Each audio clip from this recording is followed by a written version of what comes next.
ይህ ጥያቄ በጣም አሳሳቢና አንገብጋቢ ስለሆነ ሁላችሁም ከልባችሁ እንድትሰሙኝ ይፈልጋለሁ። ጥያቄው ምንም በተመለከተ ነው፣ ሰውነታችን ላይ ስለሚገኙ ጸጉሮች ነው። ሰውነታችን ላይ ከሚገኙ ጸጉሮች ልናስወግዳቸው የሚገቡ የሆኑት እንዲሁም ልንተዋቸው የሚገቡ የሆኑት የትኞቹ ናቸው የሚል ነው። ሰውነታችን ላይ የሚገኙ ጸጉሮች ለአራት ይከፈላሉ።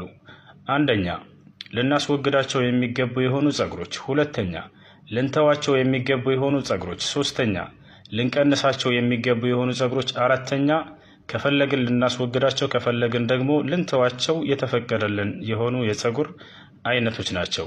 ወደ ትንታኔያቸው እንምጣ። አንደኛ ከሰውነታችን ላይ ልናስወግዳቸው የሚገቡ ጸጉሮች የትኞቹ ናቸው? የብትብቻ ጸጉርና የብልት ላይ ጸጉር። እነዚህ ሁለት ጸጉሮች ከሰውነታችን ላይ በየጊዜው መወገድ አለባቸው። ጊዜ ገደብ አላቸው? አዎ። ምን ያክል? 40 ቀን። በየ40 ቀኑ እንድናስወግዳቸው ከሰውነታችን ላይ ነቢያችን ሰለላሁ ዐለይሂ ወሰለም አዘውናል። ከ40 ቀን ካለፉብን የነቢያችንን ትዕዛዝ ካመጹት ሰዎች እንሆናለን። ይህን አስመልክተው ነቢያችን የተናገሩት ሐዲስ አለ።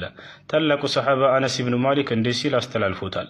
ወቀተ ለና ረሱሉላህ ሰለላሁ ዐለይሂ ወሰለም ፊ ቀስ ሸዋሪብ ወተቅሊም ልአዛፊር ወነትፍ ልእብጥ ወሐልቅ ልዓና አላ የተጃወዘ ዐላ 40 የውማ።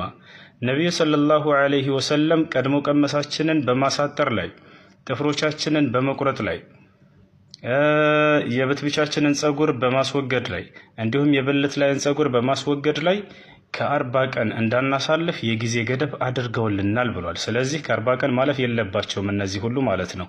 40 ቀን ሲሆናቸው ወዲያው መቆረጥ አለባቸው።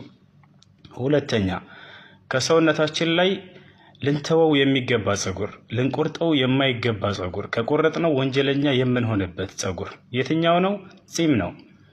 ጺም መተው አለበት፣ መቆረጥ የለበትም በፍጹም። ነቢያችን ሰለላሁ ዐለይሂ ወሰለም ሐዲስ ላይ በርካታ ቦታ ወፍሩ ሊሓ አርኹ ሊሓ ብለዋል። ጺማችሁን ተውት፣ አሳድጉት፣ ተንከባከቡ ብለዋል። ስለዚህ ጺም ሊቆረጥ የማይገባው የጸጉር አይነት ነው። ሶስተኛ ከሰውነታችን